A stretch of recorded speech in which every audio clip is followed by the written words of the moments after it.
Sinta, calon guru penggerak Angkatan 9 Kabupaten Jepara. Pada kesempatan ini saya akan melakukan observasi akademik dibersamai oleh Ibu Hana Syarifatunisa, guru pendidikan agama Islam di SD Negeri 1 Kedung Cino, Jepara. Selamat pagi Ibu Hana. Selamat pagi Bu Nufa. Gimana kabarnya hari ini Bu? Alhamdulillah baik. Alhamdulillah.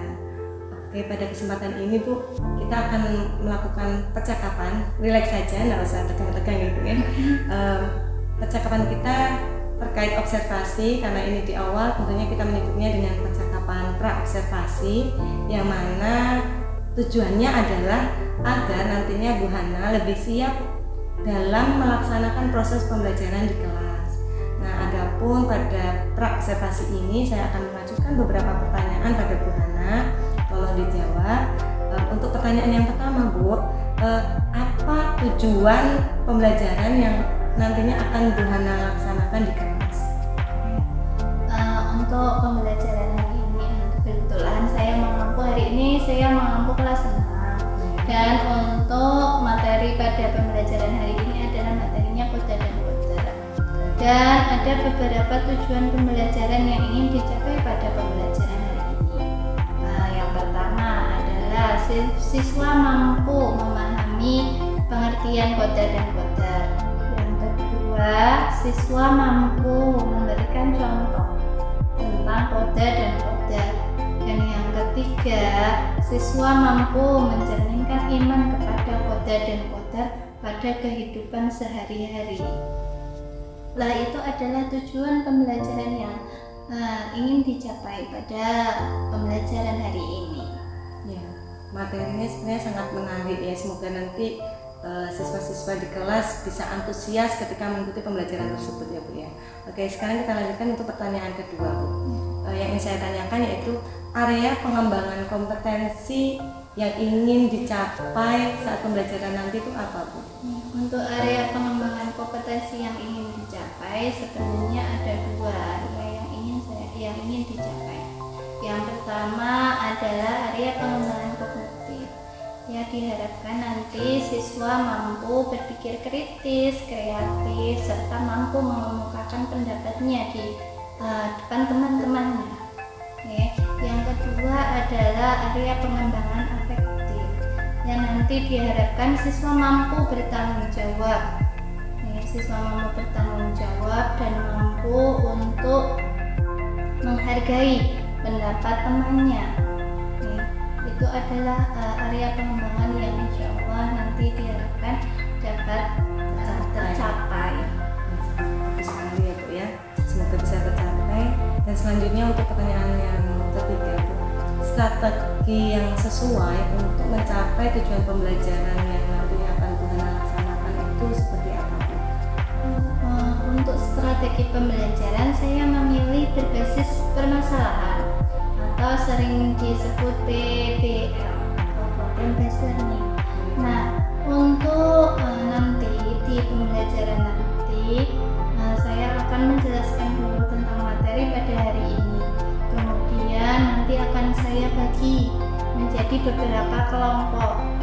Nah, nanti agar lebih menarik akan saya stimulus dengan beberapa pertanyaan. Nanti siswa bisa menjawab pertanyaan-pertanyaan tersebut dan berlomba agar mencapai siapa yang lebih dulu menjawab. Nah, seperti itu Bu.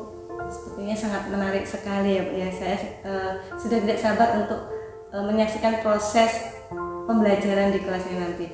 Untuk itu Bu Hana, nanti saya akan masuk atau mengikuti proses pembelajaran Bu Hana di kelas, atau kita biasanya menyebutnya dengan supervisi. Saya akan melihat proses pembelajaran Bu Hana beserta siswa-siswa di kelas, dan saya juga akan mencatat hal-hal penting terkait pembelajaran Bu Hana di kelas nanti. Nah, setelah pembelajaran selesai, kita masih melakukan percakapan seperti ini lagi pada sesi pasca observasi Bu, seperti itu. Nah, sebenarnya bisa kita lanjutkan untuk sesi berikutnya ya Bu ya, yaitu melihat atau menyaksikan Bu Hana mengajar di kelasnya Bu Hana. Terima kasih Bu, monggo. Selamat pagi.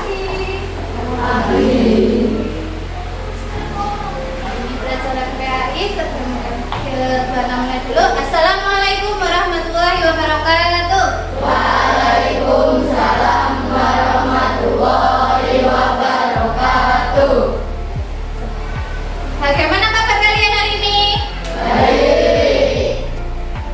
Hari ini adakah ya teman-teman kalian ada yang udah berangkat hari ini?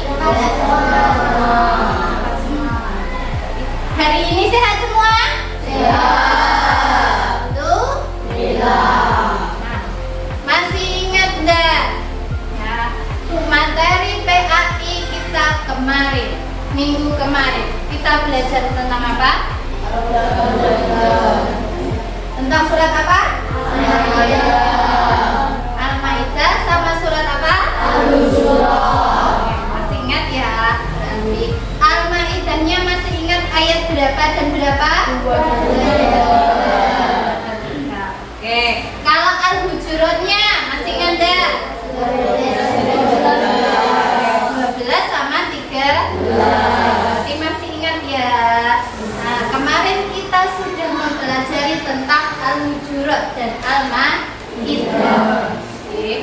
Nah, hari ini materi kemarin kan sudah selesai. Hari ini kita akan belajar tentang apa? Kode dan kode. Oke. Kode dan kode. Nah, ada yang tahu kode dan kode itu rukun iman keberapa? 6. Nah, coba. Bana minta satu sebutkan rukun iman yang pertama, iman kepada Allah. Yang kedua, iman kepada malaikat. 3, iman kepada kita. 4, iman kepada 5, 6, dan kode. Sekarang coba kita buka LKS-nya berdua.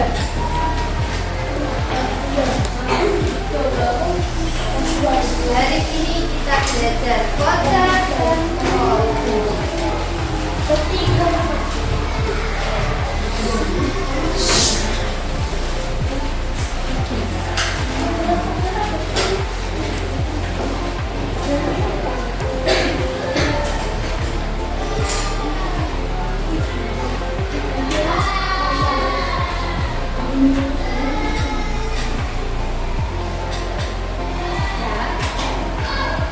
Buka LKS-nya halaman 18. Sudah? Nah, sebelum kita mulai pembelajaran lebih lanjut tentang kode dan kode, Bu Hana jelaskan dulu tentang tujuan apa sih yang harus kita capai, yang akan kita capai dalam pembelajaran hari ini, dalam pembelajaran bab kode dan kode. Apa saja yang harus kita capai, atau kompetensi dasar apa yang harus kita capai? Yang pertama itu adalah memahami kode dan kode. Jadi kalian harus paham artinya kode dan artinya kode. Yang kedua adalah apa?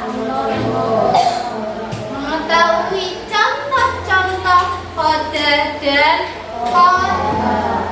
Apa saja contohnya kode? Apa saja contohnya kode? Oke. Dan yang terakhir adalah hikmah beriman kepada kode. Dengan kalian memahami hikmah kode dan kode, diharapkan kalian bisa merealisasikannya dalam kehidupan sehari-hari.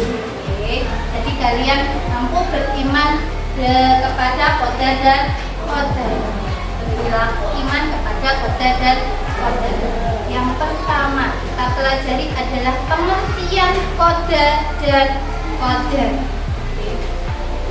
Nah, kode, ada yang tahu kode itu apa? Ketetapan Allah. Ketetapan Allah. Ada lagi? perintah. Ada lagi? Apa lagi? Kepastian. Nah, hukum itu tadi betul semua. Oke. Qada secara bahasa adalah kepastian hukum, ketetapan. Oke, itu adalah secara bahasa. Oke. Kalau secara istilah, oke, qada itu adalah apa? Ada yang tahu?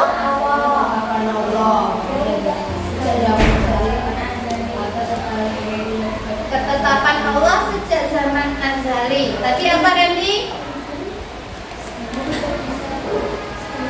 Apa? Jangan aku, ayo. Nggak apa-apa. Ya, tidak bisa betul ya. Jadi qada itu adalah ketetapan Allah sejak zaman azali. Ada yang tahu zaman azali itu kapan? Sejak kapan? Atau sejak Nabi Muhammad? Atau sejak Nabi Adam? Sejak Nabi Adam? Enggak. Yang tahu? Sejak Nabi Muhammad? Sejak Nabi Adam? Kurang tepat ya. Zaman azali itu adalah sebelumnya, bahkan sebelum Nabi Adam, yaitu zaman di mana bumi dan seisinya itu belum diciptakan. Itu adalah zaman azali. Allah sudah menentukan setiap takdir makhluknya. Nah, di dalam di dalam sebuah kitab, oke, namanya kitab apa? Ada yang tahu? Kitab apa? Kitab apa? Kitab Lauhul Mahfuz.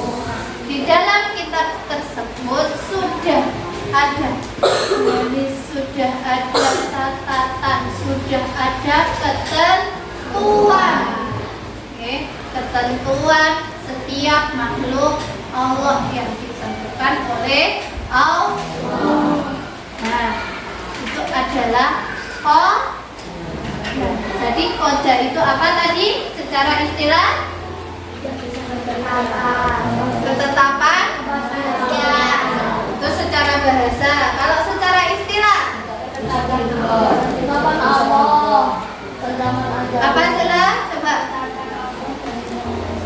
Nah, ketetapan Allah sejak zaman azali itu adalah arti qada secara istilah. Ketetapan Allah berarti sudah ditetapkan. Oke. Nah, contohnya, salah satu contoh ketetapan Allah yang tidak bisa diubah, contohnya apa? Lahirnya seorang bayi, kelahiran seorang bayi, bisa nggak ditunda? Lahirnya seorang bayi itu tidak bisa dipercaya. Mungkin manusia bisa merencanakan tanggal Senin, mau tanggal segini, tanggal cantik. Tapi kalau Allah tidak berkehendak tanggal tersebut, bisa lahir enggak? Oke, karena itu sudah ditetapkan. Oh,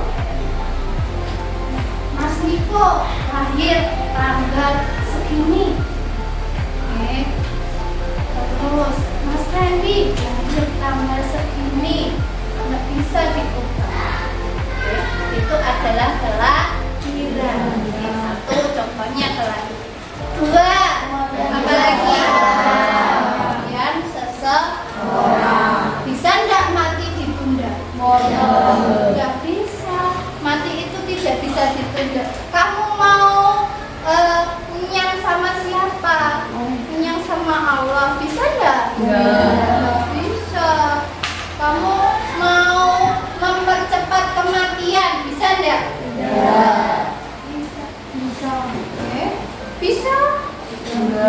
Bisakah? Bunuh diri kalau tidak ditakdirkan mati bisa tidak mati? Bisa. Oke.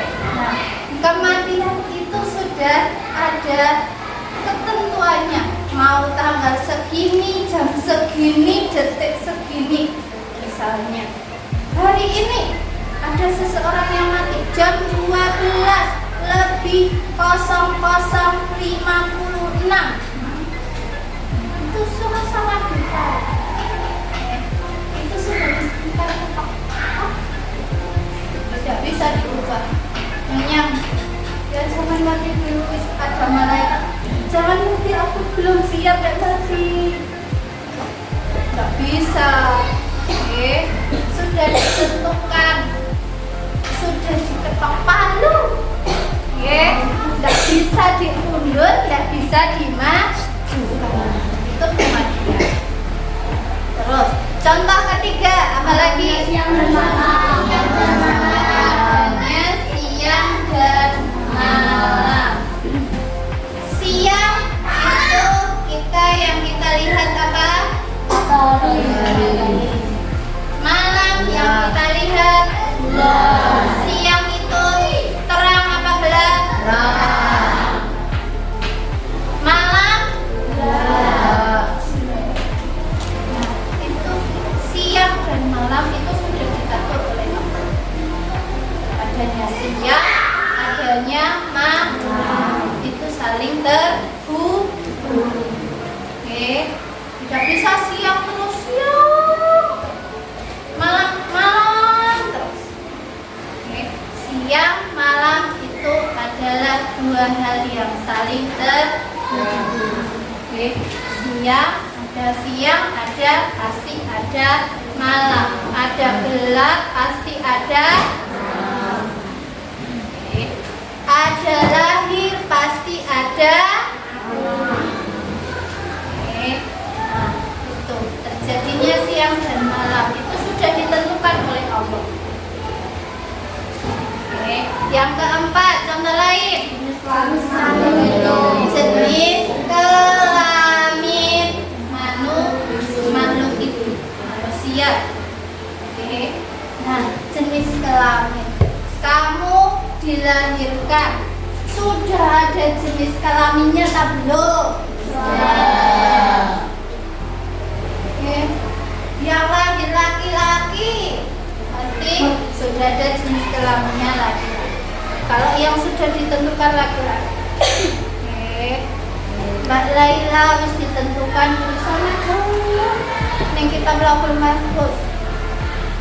Orang anak lahir dari pasangan, ayah bernama, ibu bernama, lahir anak perempuan. Oke, terus ditulis. Oke, lahirnya anak perempuan. Oke, kami lahirnya jenis kelamin laki. Terus ditentukan. Bisa diubah enggak?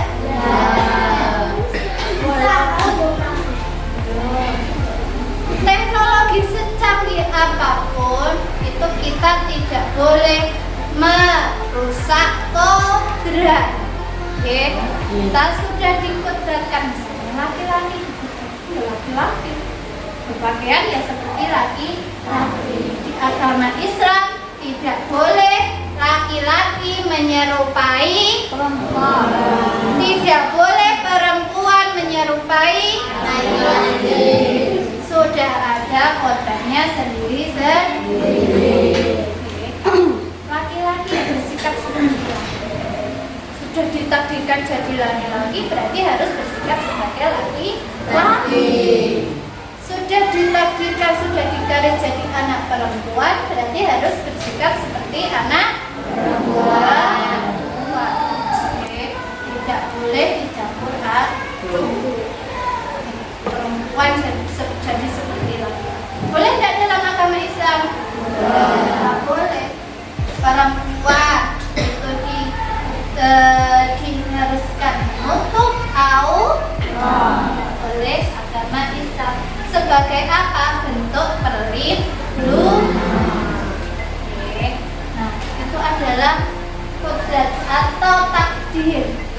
kode.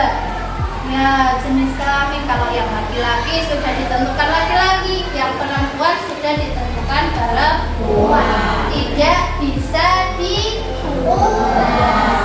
Salah satu ciri kode adalah tidak bisa diubah. Itu yang kedua kita bahas tadi ada dua ya yang kita pelajari, pengertian kode dan tadi pengertian kode. Sekarang pengertian kode. Oke. Ada yang tahu kode itu artinya apa?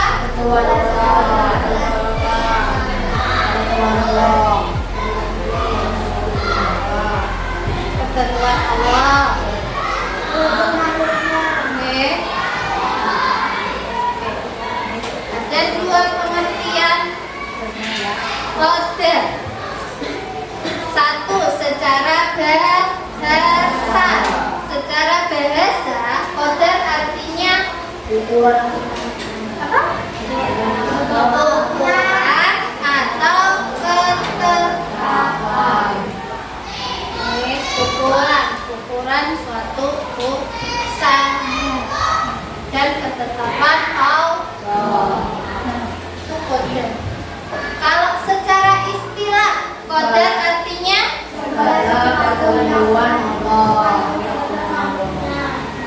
segala sesuatu atau ketentuan Allah terhadap seluruh makhluk yang telah terjadi terhadap makhluknya.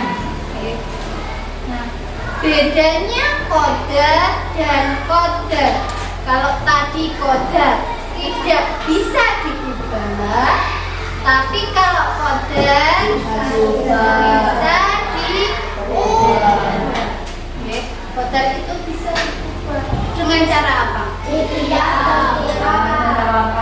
Ikhtiar, doa, dan tawakal. Ikhtiar itu juga usaha, maksudnya usaha. Nah, pertama itu harus usaha. Allah tidak akan merubah suatu kaum kalau kaum itu sendiri tidak mau mengubahnya. Oke, jadi Allah akan merubah nasib kita kalau kita mau merubahnya sendiri. Artinya dengan apa? Usaha. Oke, pertama harus usaha. Usaha dok bisa enggak? Usaha saja bisa enggak? Usaha harus dibarengi dengan doa. Kalau sudah usaha, sudah berdoa, kemudian kita bertawakal, berserah diri kepada Allah. Itu adalah cara mengubah kode dengan ikhtiar, doa, dan tawakal. Nah, jadi sudah pengertian kode. Sekarang ada yang tahu contoh kode? Contohnya apa? Seorang anak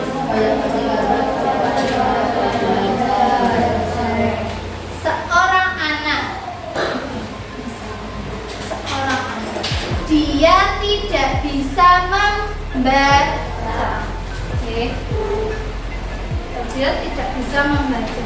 Tapi bisa tidak diubah? Bisa tidak diubah? Bisa. Caranya dengan apa?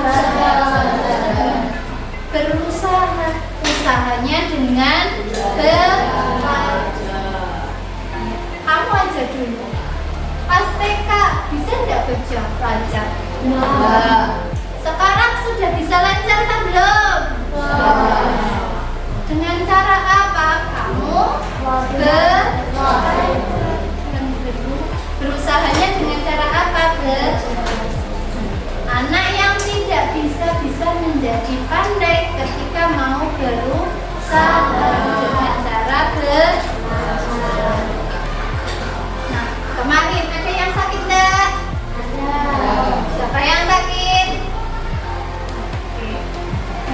kemarin sakit. Sekarang sudah sehat belum? Alhamdulillah. Kamu bisa sehat? Caranya gimana?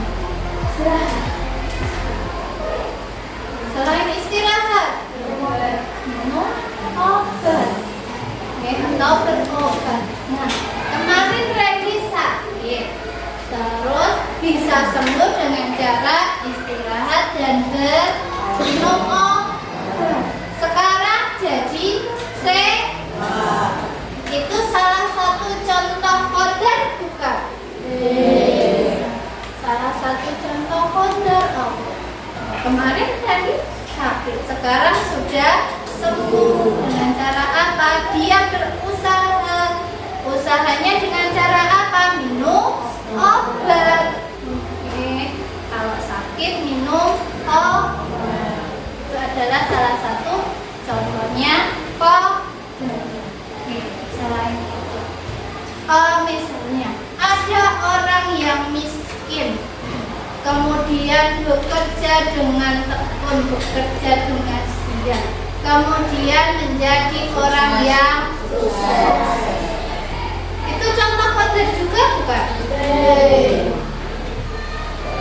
Nah, itu juga contoh qadar. Orang yang tidak mampu bisa menjadi kaya kalau mau berusaha. Dan caranya bagaimana? Bekerja. Itu juga merupakan salah satu contoh qadar tak qadar? Qadar tak qadar? Bingung dah? Bedanya qadar sama qadar apa?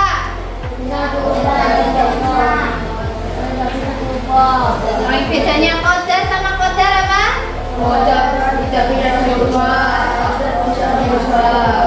Qadar itu tidak dapat diubah. Kalau qadar bisa diubah.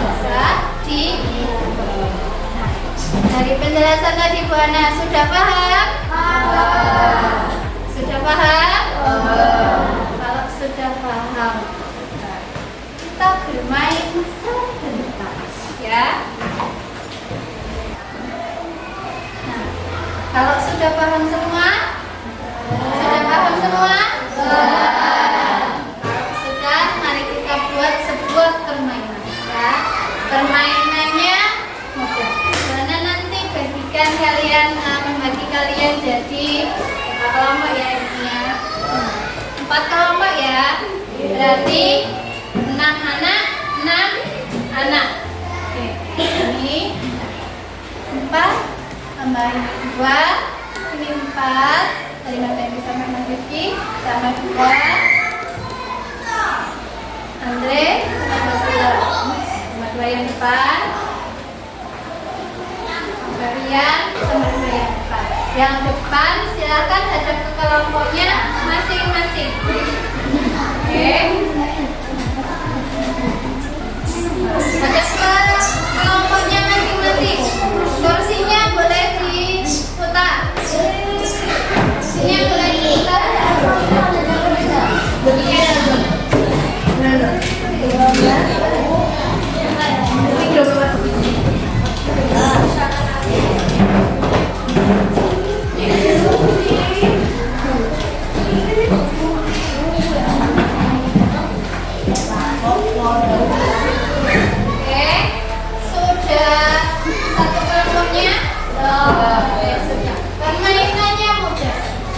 Bana kasih setiap kelompok 2 kertas.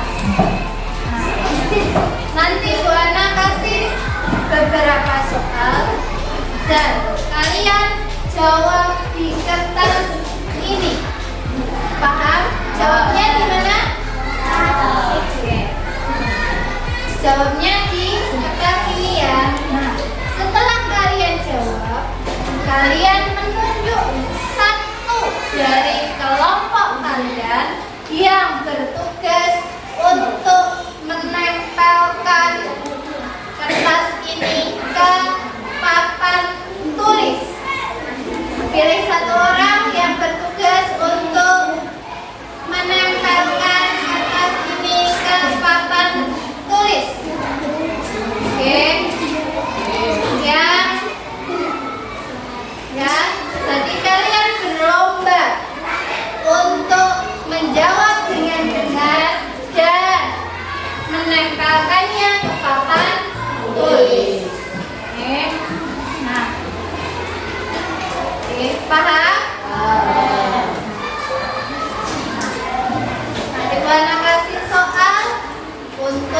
kalian jawab. Oke,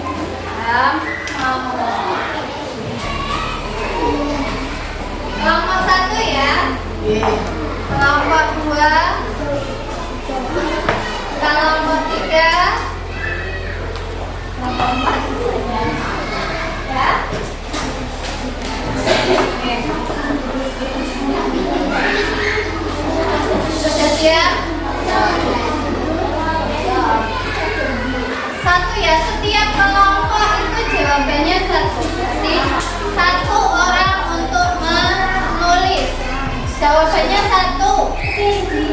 Nggak usah dibagikan. Jawabnya satu. Satu anak yang bertugas untuk menulis jawaban. Nanti serahkan ke satu anak yang bertugas menulis jawaban.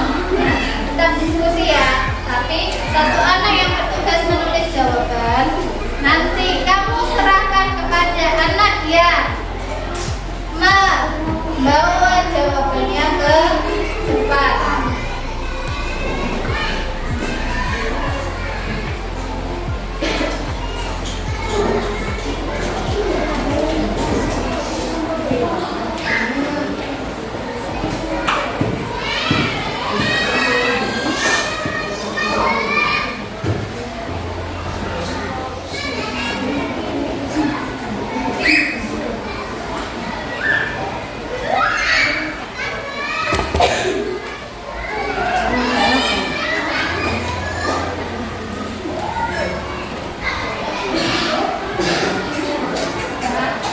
Tempelkan sesuai dengan kelompoknya.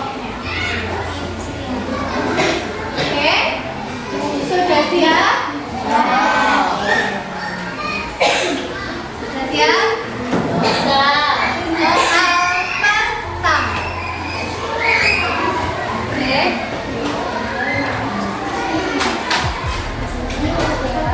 Ya. Soal pertama.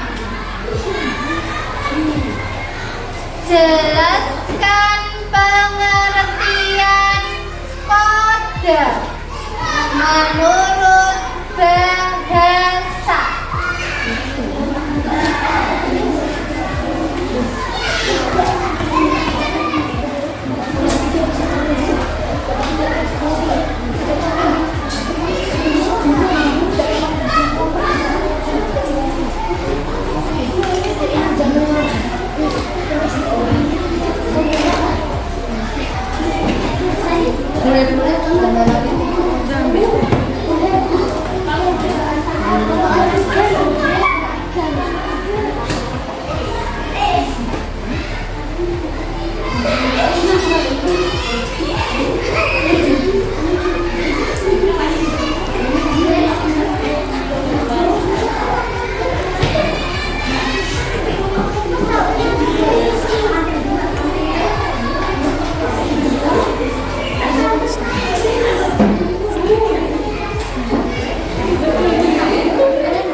zaman azali disebut,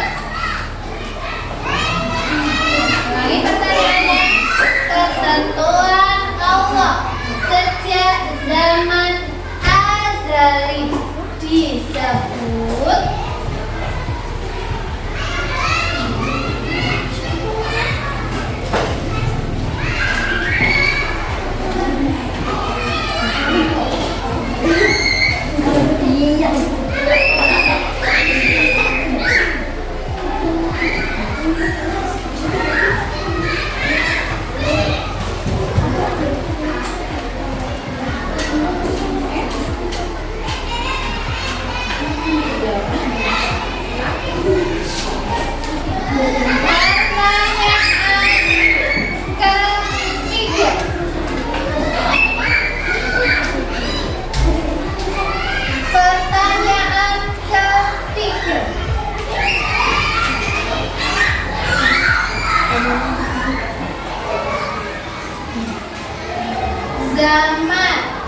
Sebelum bumi dan isinya diciptakan, disebut zaman.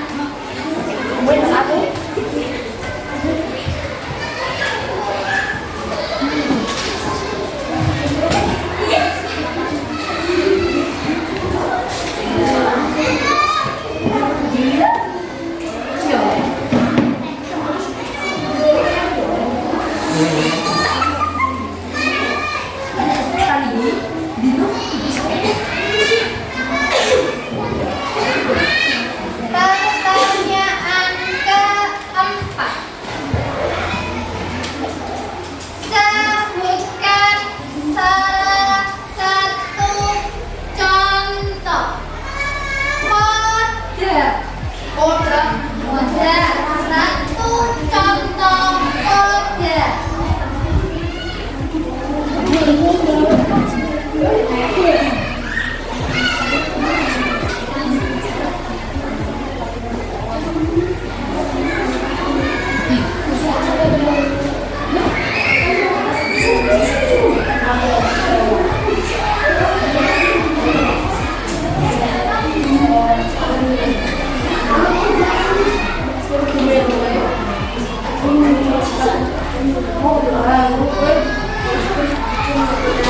Pertanyaan kelima. Kode menurut bahasa artinya. Kode menurut bahasa artinya.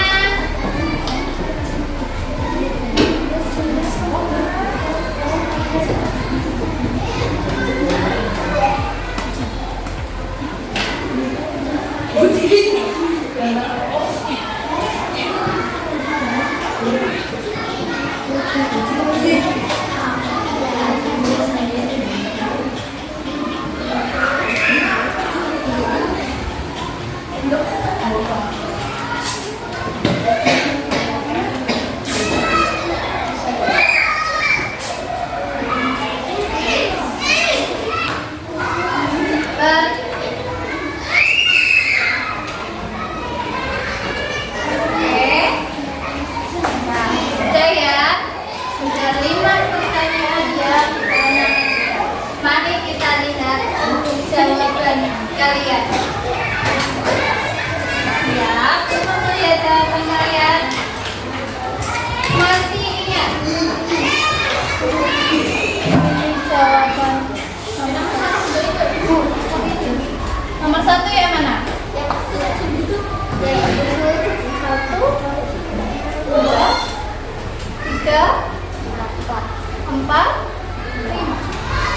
Ini sesuai urutan ya. 1, 2, 3, 4, 5. Ini urat ya. 1, 2, 3, 4. Ini juga urat ya. Oke, mari kita lihat sambil pertanyaan pertama. Kode secara bahasa artinya kepastian. Apa tadi? Ketentuan, terus kehendak, terus ya dari kita ada yang tahu? Oke, tidak dapat lupa ya. Kelompok 1, kelompok 2. Oke, betul. Ukuran tapak. Kelompok 2 perintah. Kelompok 4 perintah.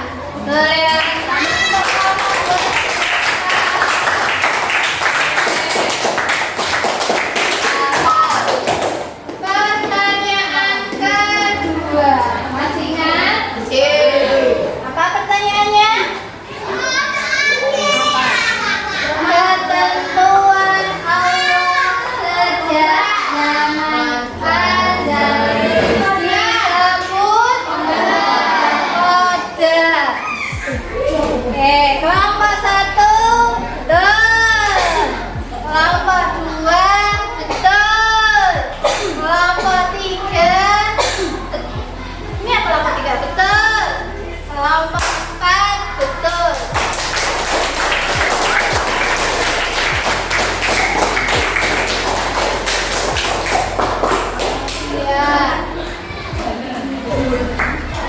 Pertanyaan ketiga. Masih ingat? Apa? Zaman sebelum bumi dan langit diciptakan ada kelompok 1, kelompok 2, kelompok 3, kelompok 4. Selamat untuk semuanya.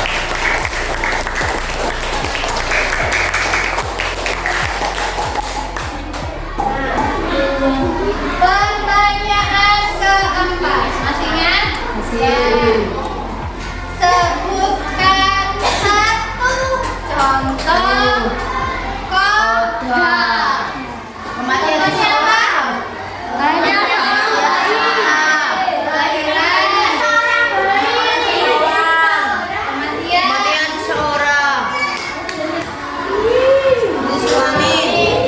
Ada kematian, ada kelahiran, ada jenis kelamin. Poros. Satu, kematian seseorang. Betul. Kelompok 2, kelahiran seorang bayi. Kelompok 3, kematian seseorang. Kelompok 4, kelahiran seseorang bayi. Jadi, betul semua ya?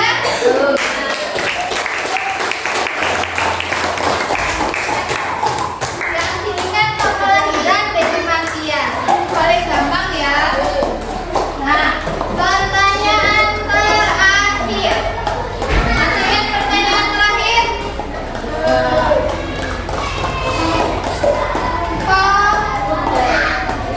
Arti kodam secara bahasa. Artinya apa? Ukuran atau Ukuran atau ketentuan. Kelompok 1 bisa diubah. Salah. Kelompok 2 ketetapan. Kelompok 3 ukuran atau ketetapan. Kelompok 4 ukuran atau tentuan. Lihat. Oke. Jadi, nah, maaf ya, kelompok 1 gugur ya. Oke, kita lanjutkan untuk kelompok 2, 3, dan 4. Siap kembali. Oke, siapkan kembali. Siapkan debatnya. Satu pertanyaan, siapa yang cepat? Oke, satu pertanyaan, siapa yang cepat? Oke, kita cari peringkat pertama dari kelompok mana ya? Langsung jawab, langsung.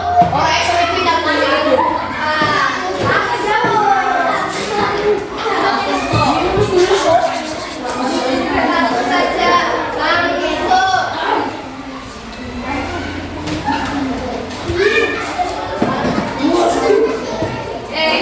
Pertanyaan terakhir.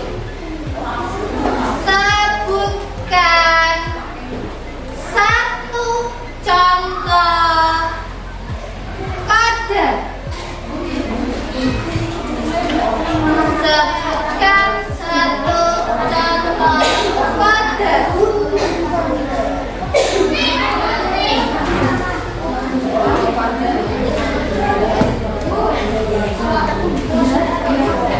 kodam. Kodam.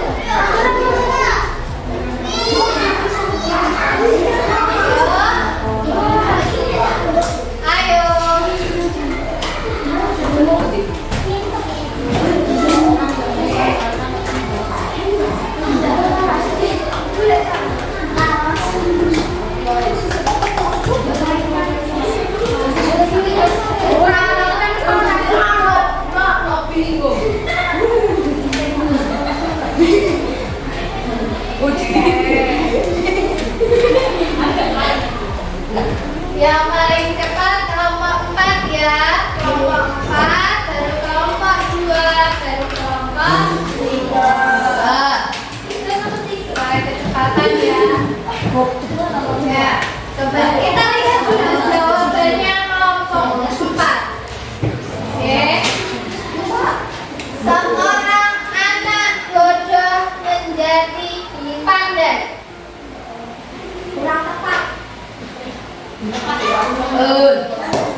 caranya usahanya.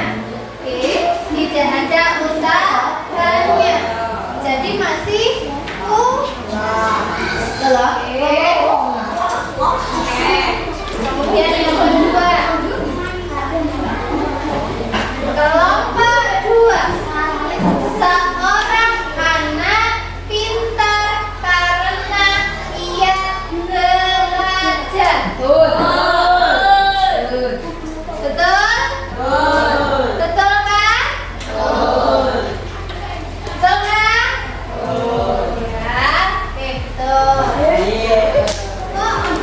Ya, betul.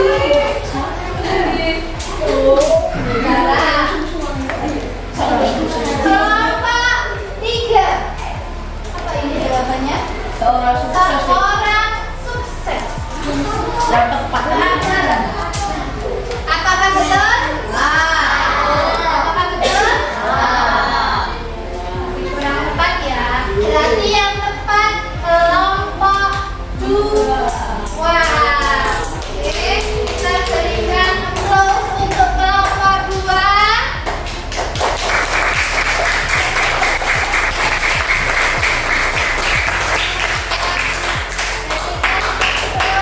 Untuk juara 2 kita kelompok 4.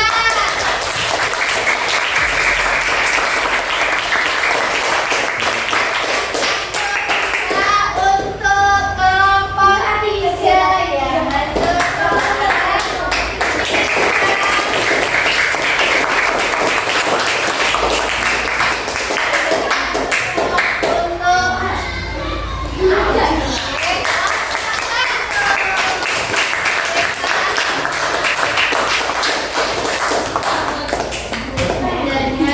kalian bisa memahami materi hari ini karena apa? Seperti tadi kodam, kalian mau berusaha. Oke. Oke.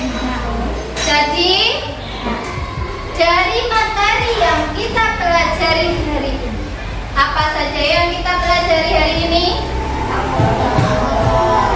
Oke, apa saja? Kemudian kode dan kode. Kemudian ada lagi? Sambung? Masih ada lagi? Sudah sama alujuran kan minggu lalu. Yang hari ini kita pelajari selain pengertian kode dan kode. Permainan. Sudah bermain ya. Wih, oke. Selain itu, adakah materi lain selain pengertian kode dan kode? Apa? Apa?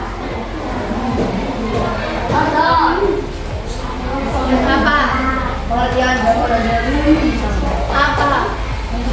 Selain pengertian kode dan kode, apa yang kita pelajari hari ini? Contoh kode dan kode. Ya, contohnya kode dan kode itu apa saja?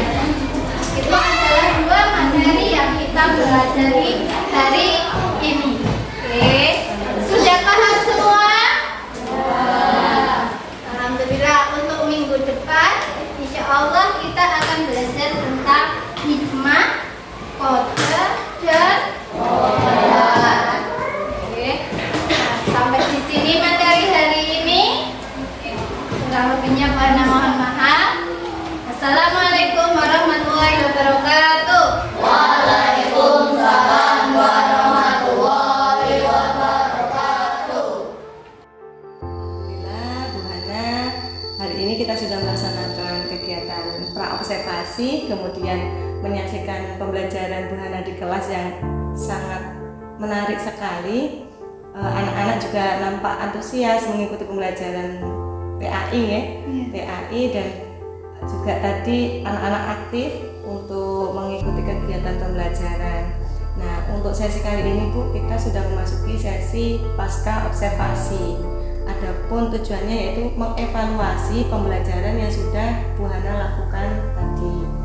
Nah, pada sesi pasca observasi saya juga akan mengajukan beberapa pertanyaan.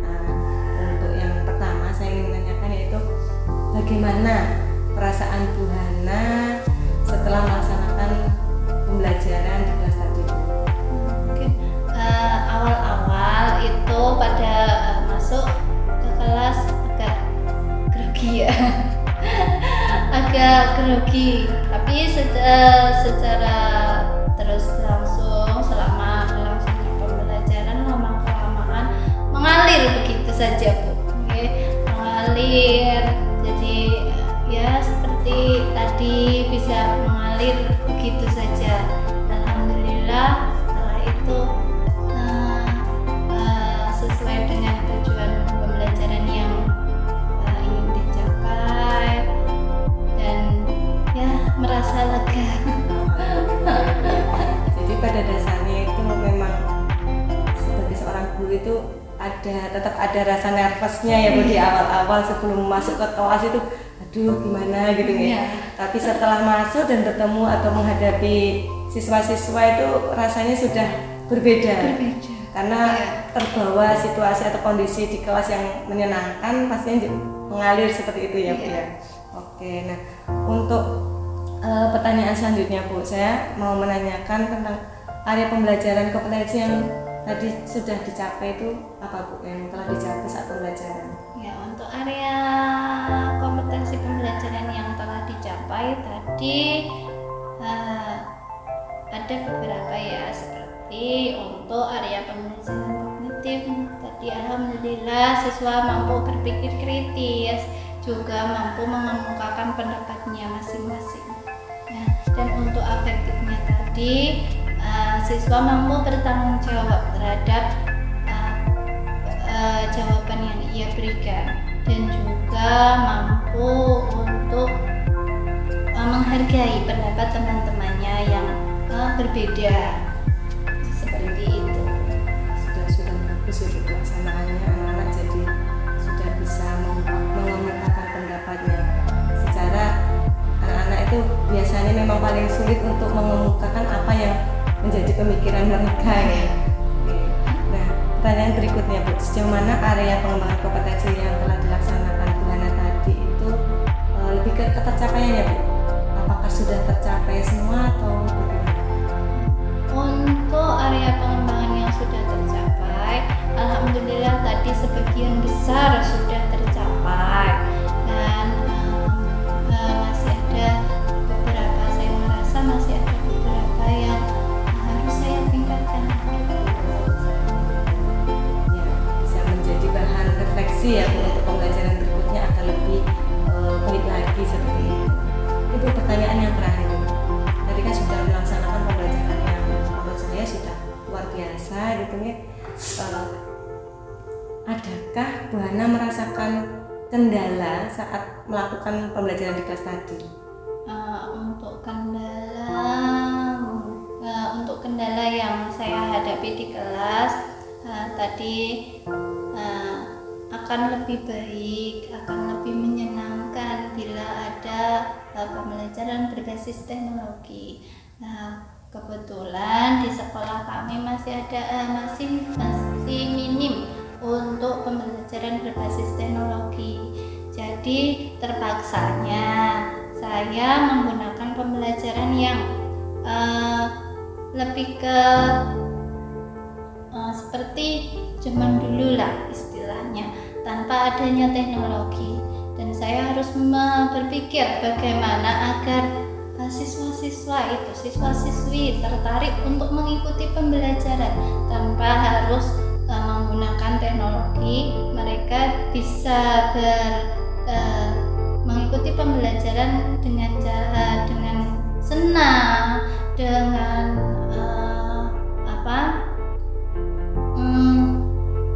aktif seperti itu. Jadi harus benar-benar berpikir bagaimana caranya biar siswa tidak bosan. Berarti lebih ke memikirkan strategi pembelajaran yang menarik minat belajar anak, minat belajar siswa itu sendiri ya Bu ya, dan menjadikan siswa sebagai pusatnya, mereka berkegiatan lebih aktif seperti itu ya Bu.